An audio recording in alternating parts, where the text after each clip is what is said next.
think that I'm a person who knows a lot about social media, the internet, stuff like that. And I always say it was my children who taught me. So I'm pleased today to introduce one of my sons who has taught me a great deal about keeping up with things going on in the world. When he was 18 months old, he was kind of an early talker, and he could talk in like complete sentences when he was 18 months old. And he could talk in complete sentences when he was 18 too, which was kind of nice that he remembered how to do that. But I taught him to say to people that he was a poet and a philosopher. So you can imagine a little 18-month-old telling people that he was a poet and a philosopher. And I got it mostly right. Certainly he understands the power of words and images, and he is a talented person. He's a wordsmith and whatever. And the philosopher part, I think that he certainly tries to understand why things are the way they are. But I might have been better to teach him to say that he was a poet and a prophet. Michael's moved by the injustice he sees. For example, in his own industry, he's concerned about the obstacles that are in front of women and the obstacles that are in front of minorities and entering fully into this field. It bothers him, and he thinks about it quite a bit. And I do believe that he has a sort of sensitivity to injustice in the world that informs the work that he does, and I'm grateful for that. His topic today is who will build the internet? And the short answer is, well, you guys. Your generation, collectively. But the actual answer is only those of you who care and are purposeful and engaged in understanding what it is, how it works, why it works the way it does, and whatever. So I think that in itself is a redemptive project. It's not, in my mind, who's going to build the internet, it's who's going to save it. Who's going to keep it from being as bad as it can be. And I don't mind by that just, that it has pornography on it. I mean by that as humans we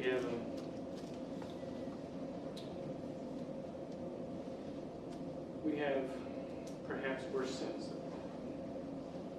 greed, ambition, self-serving, whatever. And it's going to be those of us, perhaps in this room, who can enter into that project and bring with it some sense of how things ought to be, why they ought to be that way.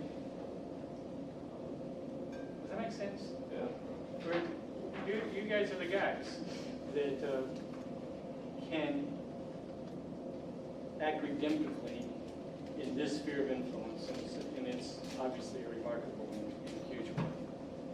So anyway, Michael was a lead writer, a user experience designer for Wolfram, which is a big, I don't actually know what these people do. They're a bunch of scientists and engineers and around things. Think about abstract things, and then he tries to translate what they're doing to people who are trying to figure it out on the website. That's part of the project. He's very actively engaged professionally with other user experience designers in terms of conferences and meetups and things like that. People who care about the fact that it ought to be easier to use than it is. And I encourage you to follow him on Twitter because he is posting noticing things about that conversation about people who notice really broken things or good things, and they'll share them with each other, and they'll share them with each other, and things like that. So you might, if you're interested in those things, you might find that useful. Anyway, I am very proud to introduce my son, Michael Metz. All right.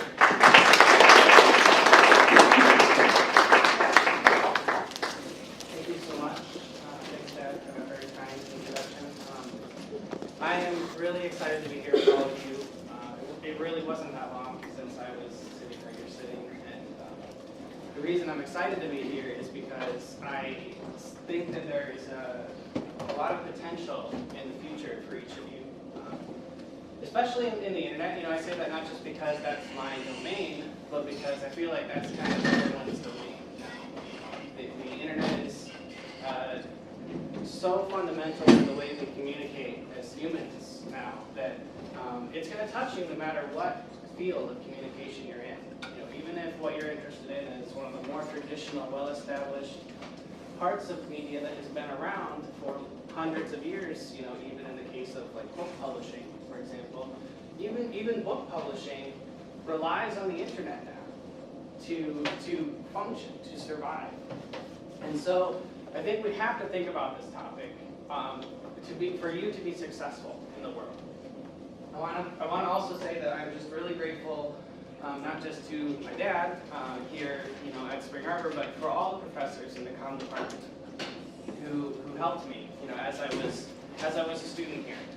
They all impacted my life in very positive ways, and I encourage you to take advantage of what they each have to offer. They each have different gifts and strengths and abilities, and they can help you hone your craft. They can help you achieve your calling, and they can help you carry out your dreams. But that's relying on you taking the initiative and engaging with them and you know, reaching out to them. They will definitely help you if you do that. So I just want to once again thank all of them. I see so many, you know, of these familiar faces, these people who helped me here in the audience today. And I just want to once again say thank you, because without what you did for me, I don't think I would be where I am today.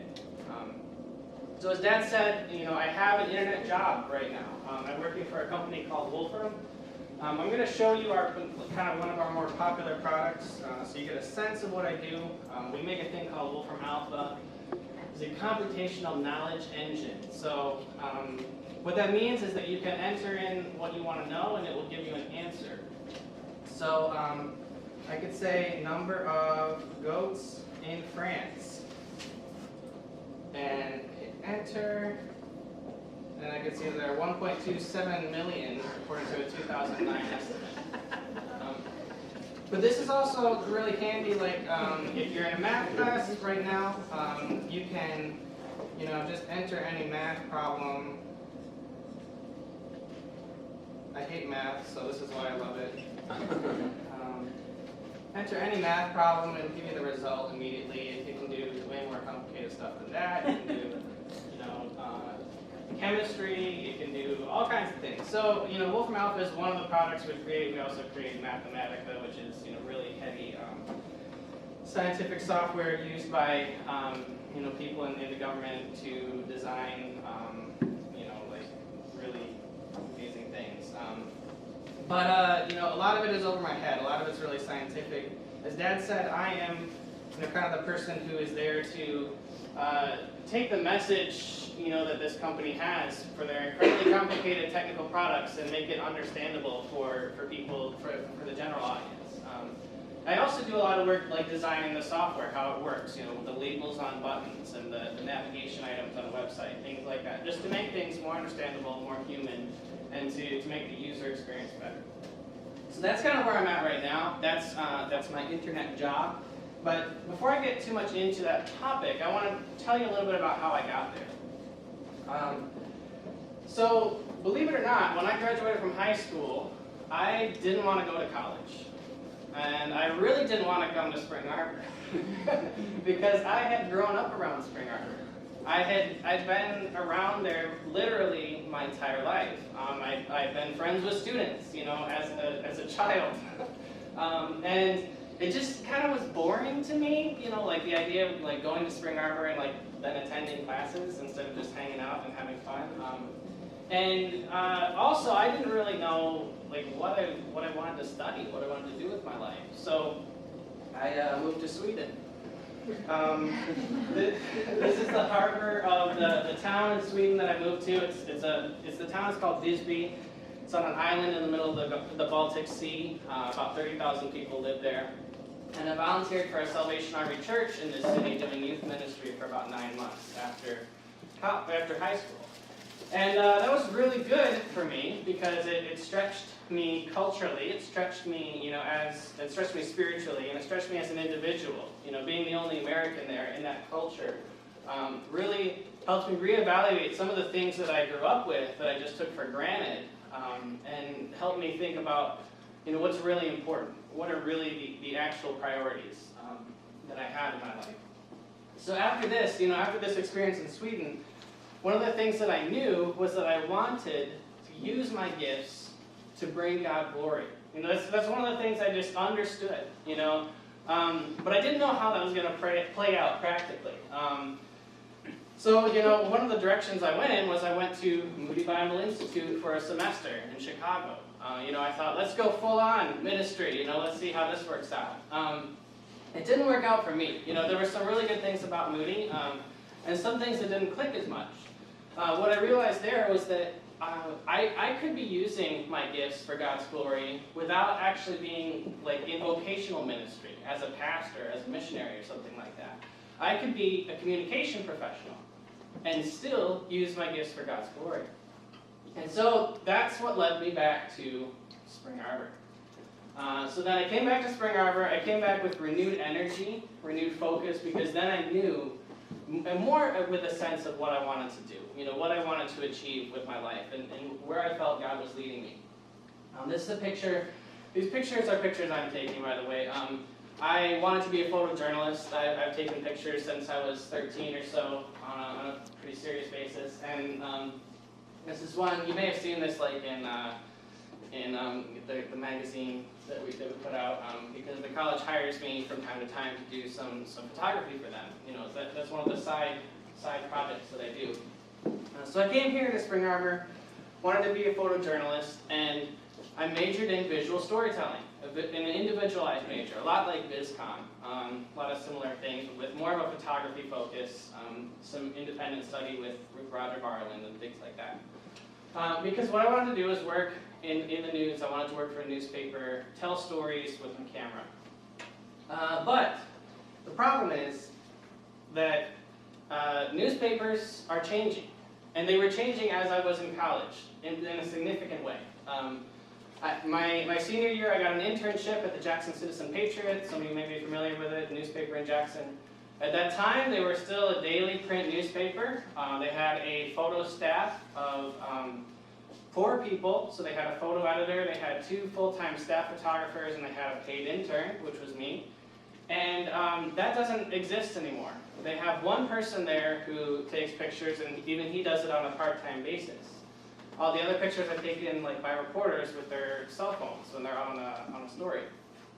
So newspapers were no longer interested in paying someone to take really captivating, award-winning photos for their news stories. There's no longer any profit in it for them, because most of their business now, what they're seeing for the future, is going to be online. And having those beautiful, wonderful pictures isn't as important to them online. So I had to figure out something else to do. I thought, well, surely they still need people to take pictures, so I'll be able to find a job. It won't be a problem. I met my wife here at Spring Arbor. It was very unusual. I was telling the class yesterday that I was with, I'm sure none of you will meet a spouse here, but that happened to me. And I moved to Chicago with her. And we thought this will be a great city of opportunity for us to get work and for us to advance our lives together. We have these college degrees. I have a great portfolio. I have a great resume. I have people recommending me. What could go wrong, right? What could go wrong? Well, I spent 8 months looking for a job. That's what went wrong. It was really hard. And I was looking for jobs constantly. I wasn't just sending out the same resume to everyone. I was tailoring resumes to each specific position and writing cover letters that showed knowledge of the company I was applying at. I was doing the right things. but it wasn't happening. And I want to tell you that that might be in your future. I'm not saying that to scare you, but it's not exactly easy to find a job in your field. It's not going to be a walk in the park. You really have to work for it. You really have to work hard. And as Dad was alluding to, a lot of times, especially in technology, there are even bigger barriers for women and for minorities. That's the unfortunate part of it.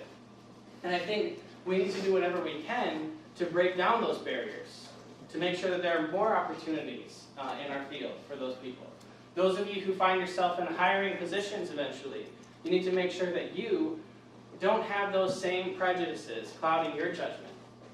So, really hard to find a job. Eventually what I did was I just worked for my father-in-law in his tire and auto repair shop on the south side of Chicago, making minimum wage, basically.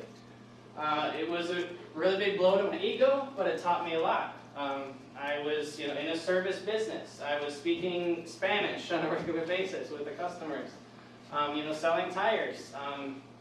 It was stretching.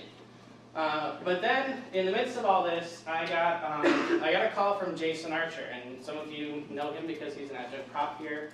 At the time, he was Executive Director of Communication for Free Methodist Church USA. And this is the denomination that has huge ties with Spring Arbor.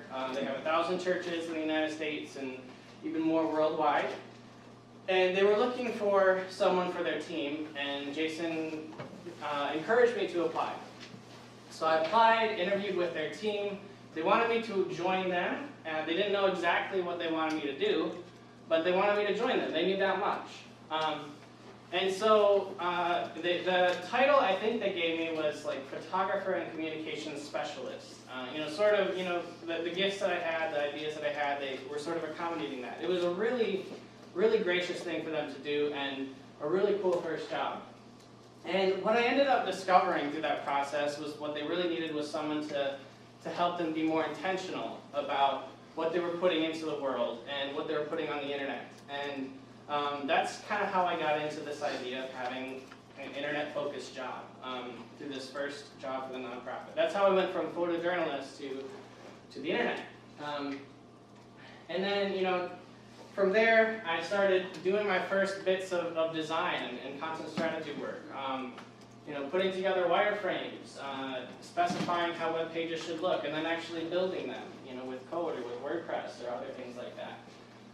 And then that leads me to where I am today, working for Wolfram. I've had some really great opportunities. A lot of people have been very gracious to me. So I've had the opportunity to speak at conferences. This is me at Confab, a big content strategy conference they have each year in Minneapolis. And I'm speaking at a few places this year as well.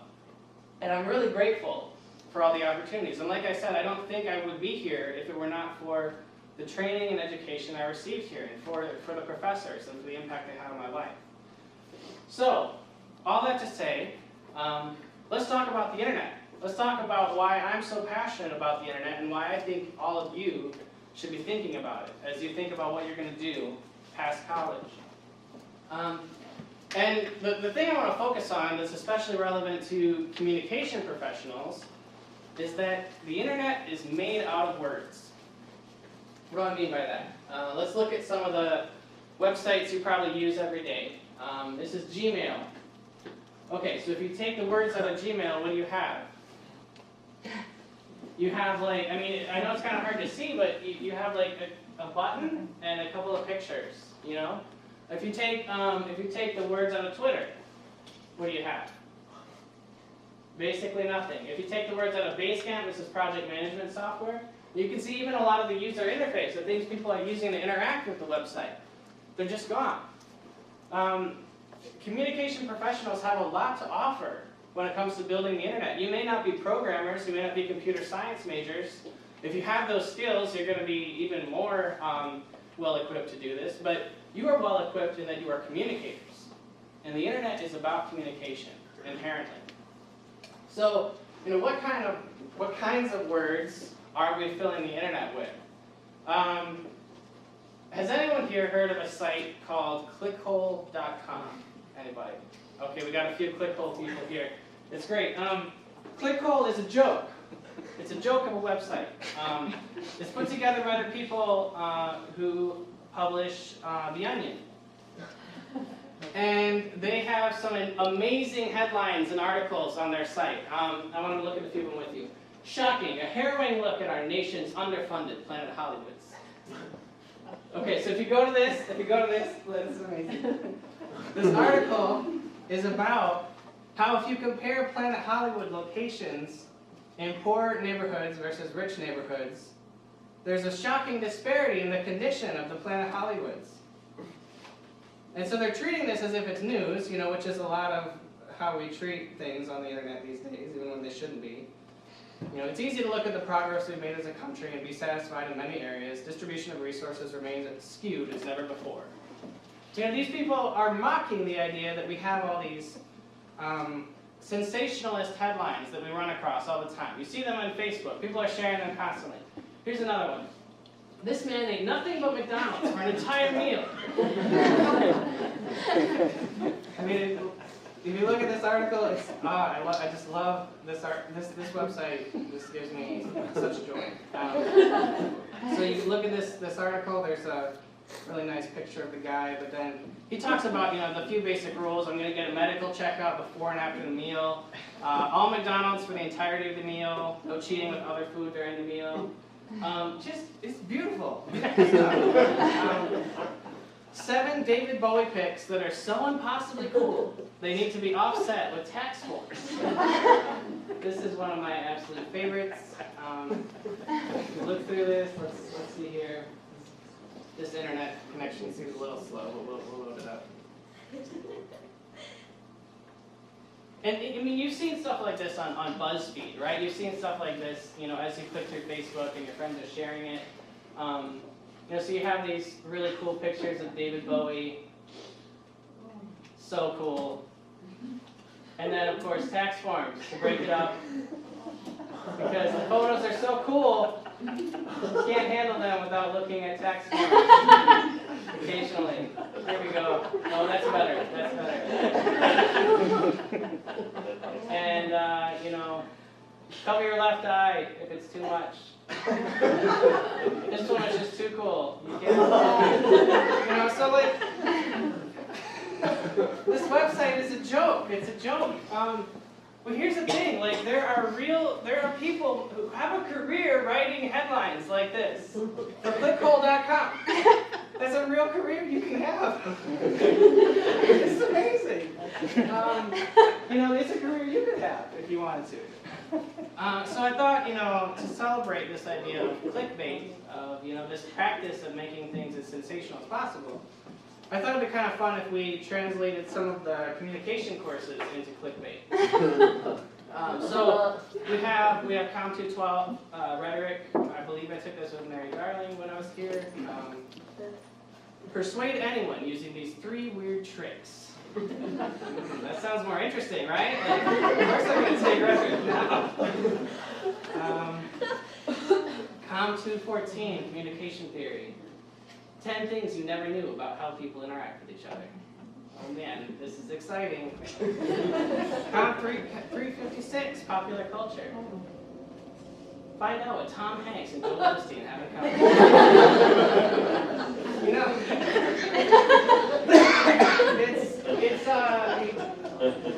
the thing is though, like, it seems so weird, like, to put these courses in clickbait format, but this is what everyone is doing right now. It's infecting everyone. All kinds of companies are trying to make their headlines sound as interesting as possible so that when you're scrolling through Facebook, you will click on it and pay attention. This is kind of the state of publishing right now. What do these, oh, I'm sorry, you can't see this logo very well on the projector, but what do these companies all have in common? This is the New York Times, Facebook, Google, BuzzFeed. What do these people all have in common? Does anyone have any ideas? Stories. Yes. They want your clicks. They want your clicks, yes. You are the product for these companies. You are not their customer. Understand that. Anyone who survives off of ad revenue, such as Facebook, such as a news site, such as Google, they are marketing you to advertisers. They are saying, we have so many visitors, here's what we know about them, come on over, advertisers, give us your money, and we will connect you with these consumers to hopefully buy your stuff. So don't be confused. When you're using Facebook, you're not their customer. They don't really care about you. They care about the advertisers. And they care about you in so much as they want to collect as much information as possible about you, which they can then sell to advertisers. Okay? So this is the core business of advertising-driven business on the internet is all about selling you to other people. You are the product. So what does that mean for us as communicators? That means that you need to be kind of careful about what this does to your view of the people that you're serving. Because if you let this mentality get too far, treating the people who use your website as the product, you start to treat them in really inhumane and gross ways. Like you will start to subscribe them to a bunch of emails that they don't want, and clutter their lives and distract them constantly when they're just trying to get through their day. You're making their lives harder instead of better. What do these companies have in common? Again, this is kind of dark, I'm sorry, but this Whole Foods, Leo Burnett, Coca-Cola, John Deere. What do these companies all have in common? Something they want you to buy. What was that? Something they want you to buy. Something they want you to buy? Yeah, that's true. They all make products. Well, I mean, Leo Burnett, I don't know if they want you to buy so much, because they're a big advertising agency. What I'm thinking of for these companies is that they are all publishing companies now. All of them. Leo Burnett is telling stories constantly about what they're doing with their clients on their blog so that they can get more business and they can get new clients. Coca-Cola is telling people what recipes Coca-Cola is in on their site so that you will go there and pay more attention to them as a brand and hopefully buy more Coke as a result. John Deere is writing up stuff about the engines they put in an old sailing ship, and they're sending a journalist, to Denmark to write about their engines. Whole Foods is putting together all kinds of cool activities for you to do on a monthly basis, that they send out on social media and Pinterest, so that you will think of them when you have to go to the store to get the ingredients you need for that recipe. So, this is an incredible area of opportunity for all of you as communication professionals, because now everyone needs a communicator. Everyone needs someone to get their message out to their audience online. And that's where all of you come in. Sure, journalism may be kind of a discouraging world to look at right now. But there are some good opportunities for you to do similar storytelling for companies. It's not as idealistic, but it's a cool opportunity. And if you find a company that resonates with you and resonates with your mission, I think you can do some really cool work in the world because of it. So, everyone is a publisher now, and that means some good things for you, because working at a newspaper right now, for the most part, unless you're working at one of the really big newspapers, working at a newspaper right now involves very low pay, it involves terrible benefits, and it involves never getting a promotion. So, I mean, by all means, I'm not trying to say don't work in the news. If you can find a way to save the news, that would be amazing. Please do that. Please save the news and work in it. But all these companies, they're gonna pay you to tell stories for a living, and they're gonna give you great benefits. They're gonna pay you really well, and they're gonna give you promotions. So there's opportunities here, is what I'm saying. And by all means, get involved in the news if you find a company that's trying to reimagine it. If you find a company that's trying to think of the news beyond the paradigm of a piece of paper that is printed every few days or something like that. Those are the companies that are going to survive and do well now that the internet is our primary form of communication. The problem is so many media companies who are thinking of the internet in terms of something that we have to use now.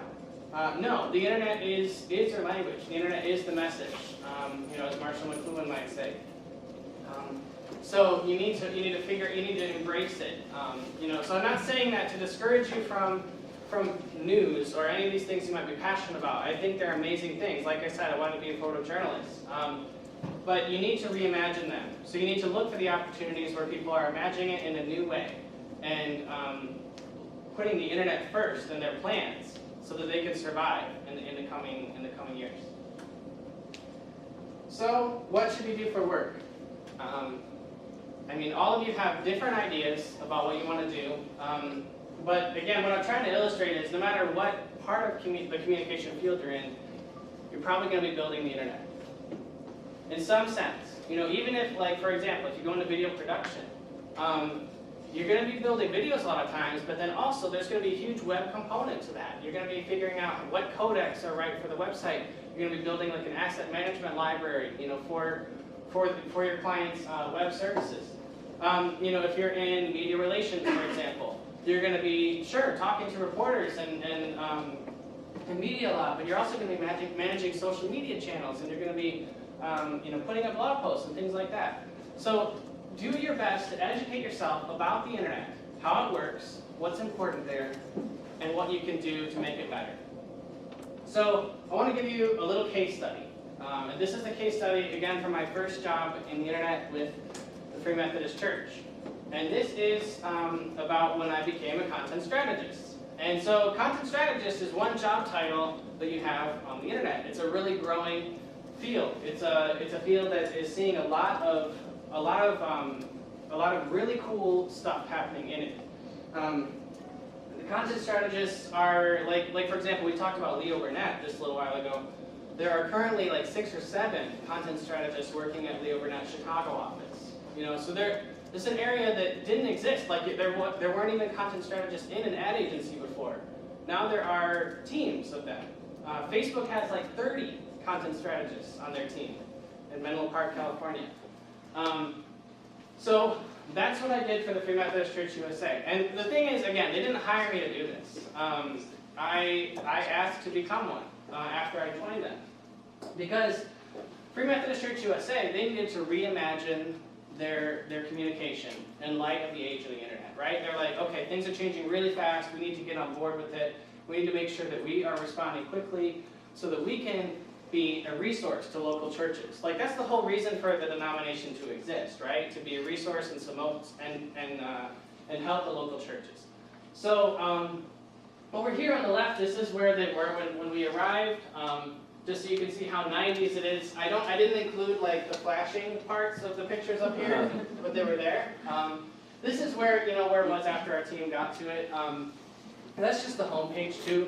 So it was a big change for the denomination. It was a huge paradigm shift for a lot of them because we hadn't really even tried to work on something like this together before our communications team came in and started busting things up. So one of the things you can't see here is that every website for every department underneath this homepage was also different. They had gone out and done their own design, their own team, and it was all separate. So that if you came here as a visitor, you wouldn't understand that that these different ministries, like missions and human resources and the bishop's office and all those things, were actually part of the same company, the same organization, and the same team. It just wasn't clear. But it was kind of funny because if you went to the office, these people were having lunch together every day. They were talking to each other. But from the outside perspective, it didn't look like they were together on the same team. That's one of the biggest problems we needed to fix for them. So what we did was I started by asking questions. I started by asking a lot of questions that maybe hadn't been asked before about their web content and about the stuff they were putting out into the world. Stuff like, who writes this? What could you do without? Where does this live? Who's your audience? Who owns this content? Who's responsible for it? What is the purpose? You may, like when you get into an organization, when you get into your first job, you may discover that if you ask questions like this, you might be the first person to have asked them in many, many, many years. And that's good. Keep asking questions like that. The company will appreciate it because you're going to discover that maybe there are some things you can do without. Maybe our goals are actually more similar than we thought. We just need to talk about them. So once you ask the questions, the next really important step is that you listen. Because if you ask a bunch of questions and then you go and build the website or a social media channel or email that you want anyway without paying attention, then what use is the research that you did? You have to keep an open mind to the people who are in this organization, and keep an open mind about where they've come from. You know, a lot of these people might be older. They may not be familiar with the technology that you're familiar with. They might not have used it in the same ways. So understand their needs and find ways to accommodate them. Let that research inform your choices. So, you know, we let it inform our choices, and we put together a strategy for the denomination, for their websites. You know, this is our web content strategy. This is one snippet of it. There were about 4 paragraphs that we put together, and this is the core of it. Our goal is to connect the local church to the rest of the denomination. So we put this out on the website. We sent it out via email to all the departments. We talked to other people about it. We began to promote this internally as something that would be a good thing for us to rally around. And what this did for us was this allowed us to have a standard for what we were going to put into the world on the internet through our websites. If it wasn't serving our goal of connecting the local church to the rest of the denomination, then it wasn't going to go on the website. Really simple, right? But again, we hadn't had this kind of focus before. Before it was everyone just created whatever they needed and just put it out there, and then, you know, even if it seemed to our audience as if, you know, it was kind of crazy and chaotic, that's fine, you know, but this helped us have more focus. And that's the direction we went in. We used that to build a lot of different projects.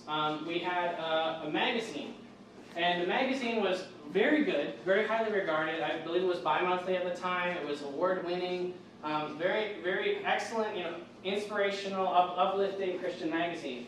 And what we did was, you know, rather than keeping the subscriber model that it had, was we went to a monthly publishing basis, and then it was sent directly to churches. So again, connecting the local church to the rest of the denomination. Why should churches need to pay for this subscription? We could give them this resource for free. And they can have that resource to help them with teaching, or to help with Sunday school, other things like that. One of the changes we made. Of course, we talked a little bit about the website. We redesigned the website. We redesigned all the department websites underneath it. They were built off of one main template. They had an individualized look, but they had consistency throughout them so that they met the needs of the department, but also had a unified look up to the main organization, so it felt like we're on the same team. We had mobile apps for iOS and Android, so people could find a church based on their current location. They could also watch some recent media, things like that. And then we revamped our social media channels and decided to only focus on Facebook and Twitter, because that's where a huge amount of our audience was. So again, like with social media, we haven't really been focusing on it in a coherent way.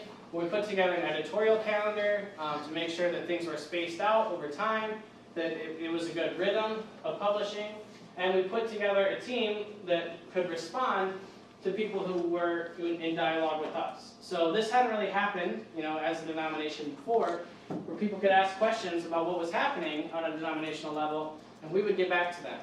This seems kind of basic, right? Like, you should respond to people on Facebook and Twitter. Yeah, but if you don't put a process into place for it, if you don't assign people to it, it's not going to happen in a consistent way. So this is something that we tried to do. Also, I did a full audit of fmcusa.org. This is just, I'm trying to tell you, you know, the content strategy stuff that I did. And a full audit of the website meant that I put each page in as a to-do in our project management software. I visited each page, made note of any issues that I saw with it, and then improved it if need be, and went through the entire website like that to make sure that it was maintained and nice, you know, a friendly place for our visitors to come. So I found stuff like this. It's really hard to see, but you know, over here we have like names of camps, and then the URLs are just put in right after them, and there's not any formatting. So I went through and I formatted them in bullet points and actually connected the URLs to the names of the camps, so you can just click on the name of the camp you're looking at. So this is stuff that, it's not like staring you in the face on the homepage of fmcusa.org, but for the person who needs to find a camp, this makes their lives a little bit easier when they're going to the website. And then, of course, we tried to validate our work with more data, with more research. We did a denominational survey of leaders and delegates, and We wanted to understand what of our stuff was working and what wasn't. We found out that the magazine was really being a good resource, so that validated our decision to send it directly to churches. We also found out that email was by far the most preferred communication method. And before then, we hadn't really focused on email. So we were able to put together a new email newsletter that elevated the most recent news and content from fmcusa.org to the rest of the denomination, and it received word feedback because we based it on research. We didn't just put it together without asking anyone first. So then, as a result of our work, we had the year following, the year after our team made a lot of these changes, we had 5 times the page views as the previous year. So people were engaging a lot more with the website. We had twice the visitors. So we had, in fact, an entirely new audience of a lot of people who had never engaged with the denomination on the web before, who were coming there. We had a cohesive message that people were seeing from us, and essentially from the bishops. The bishops were there to lead the church, and they were now able to get their message out to the church because of the communication platforms we built for them. We saw better teamwork across the organization, people talking to each other about the website who wouldn't necessarily have cooperated in that way before, just because of the system we built. And again, that unifying strategy. We knew that we were about connecting local churches to the denomination and inform what we were doing. So I know this is more detailed, but I wanted to give you a glimpse of what it's like to work as a content strategist, because it might be something that you're interested in. It might be related to one of the careers that you're interested in. And again, this area is growing. It's a really growing, exciting field. There are hundreds of jobs on LinkedIn right now for a content strategist. So consider that. Consider that as one thing you could do. Building the internet. It may not be one of the traditional jobs we think of for comm majors, but it's really cool. I really enjoy it. And it can be a lot of fun as well. Here's some more jobs for communication professionals. Feel free to write these down and research them later, because I can't really get into them in a huge amount of detail. But like UX designer, this is a lot of what I'm doing now. This is defining the experience for someone who's using a piece of software or a website. So creating wireframes, creating design specifications, creating style guides, so that people know, essentially, so developers a lot of times know how to build, what they're building. Or so that the team has a lot of cohesion. Digital strategists, this is something you'll see like in advertising agencies or web-focused agencies. This is someone who is going to do a lot of good research with the client and understand their needs, and then recommend to them sort of what channels they should be pursuing, what kinds of stuff they should be building, and help them implement that vision, so they can help you decide, if a mobile app is worth your time, or if you should spend more time focusing on mobile optimizing your website. This is something communication majors are really suited to, because you are all communicators. A huge part of this work actually is in the technical knowledge. It's really good if you get that. You need to educate yourself as much as possible. But what makes people really successful in this field is their ability to communicate to a client or to a coworker clearly what their needs are and how those needs can be met. So this is something you can really do. Social media manager. There's tons of companies who need you or someone like you to manage the social media channels and help participate in the conversation about their company or their brand, so that they can be perceived in a positive light, so that they can have a good presence there. Digital media producer. This would be someone who's putting together podcasts and videos and other forms of multimedia and doing the production work that we've been training people to do for so long, but then translating it to the context of the web and making sure that it's available on a mobile app or on a website or wherever people want it, that kind of thing. So again, these are some ideas. These are some things for you to look into, and there's so many more here that I didn't list. But I think if you just start learning about what people are doing out on the web professionally, I think you might find something that is interesting to you or is related to your field. Even if you never go into this field, this stuff really impacts whatever role or position you might want to have in the future. So, how do you get these jobs? I have a few quick tips for you. These are both coming from my personal experience as a job seeker and from my experience as someone who has done hiring for a tech company. First of all, you need to do the work. So what this means is build a website, put together some social media stuff, make an email, use some tools that you're not familiar with. Try out OmniGraffle, try Acture, learn what people are using and try them out. Do the work, even if it's free. If you've never done the work before, volunteer your time, to work on a project you really believe in. Maybe your church needs a new website. Help them out. Do what you can. Because it's rare that an employer is going to invest in you to do something like this if you haven't demonstrated that you're at least capable of it in the past. They're not going to take the first dive on you. That doesn't mean that coming out of college that you don't have a shot. Of course you do. But what it means is you need to spend your time in college actually building stuff. Build stuff that you can demonstrate to potential employers. After you do that, tell a story about it. I can't emphasize this enough. Recently we had an opening on my team.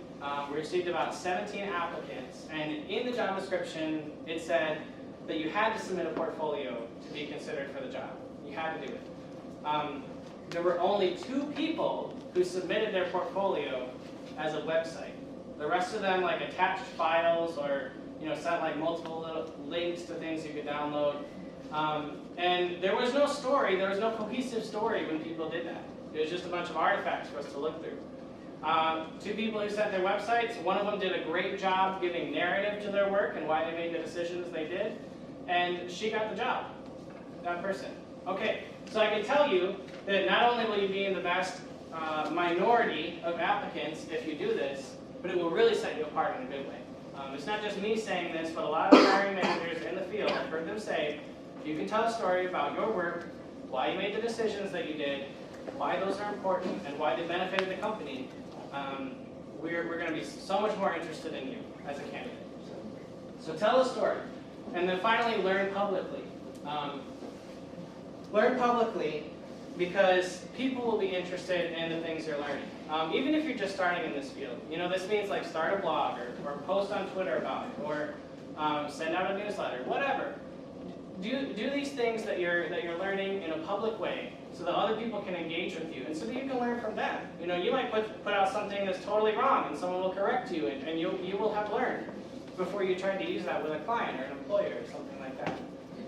So do it publicly, and this will accelerate your learning process and it'll help you have better relationships with other people. Just to wrap up, I want to talk a little bit about our calling. I know we're getting to the end of our time, but I always think about this book, Roaring Lamps by Bob Reiner. When I think of this field, when I think of all of you as communication majors, when I think about how my career has changed over time. And this book, in case you're not familiar with it, is about people who are making a big impact in the world through communication in various forms. And Bob Reiner, he did incredible things in broadcasting, I think especially sports broadcasting. Made a lot of money, wrote this fantastic book. He also has a scholarship now, which I believe any of you could get if you write an essay for it. So his estate is still giving money, to students who want to be Christians who are really portraying what it is to be like Christ in the world of communication, in the world that is impacting people in big ways. So I think of this book. I think you should read it. It's over at the library. You don't have to spend money on it. Just go read it and be inspired, and think about even getting that scholarship too. Write that essay, and it's a good exercise just to try writing that essay, just to clarify your vision about the world, what you want to do. Marshall McLuhan said, "The medium is the message." And this is one of my favorite communication theories. I think it's so true. You will see it over and over again in your career. And he said this, but our Jesus Christ actually said something far more meaningful that's actually kind of similar. He said, you are the light of the world. And so, if the medium is the message, your medium is light. Like, you are literally light in darkness. You are literally, your message is to bring light where there is none and hope where there is none. So, that's what I urge you to do as communication professionals. Whether you get involved in the internet like I did, or whether you pursue something else, remember that this is your calling. You are called to give an impact in the world. You are called to affect the world in a positive way, because you are the light. You are the light that Jesus Christ has sanctified and that He's brought forth, so that you might do that for other people. Other people can find Him through you. So that's how you can make an impact in these areas that really, to be honest, there is not much light in any of these areas that I've talked about. That's why I'm so passionate about all of you being there, because there is not much light. There's not much light in the internet. There's not much light. There's a lot of injustice. You know, my dad was talking about this again. There is so much prejudice. There are so many issues at stake. But again, that's not a reason for you to give up.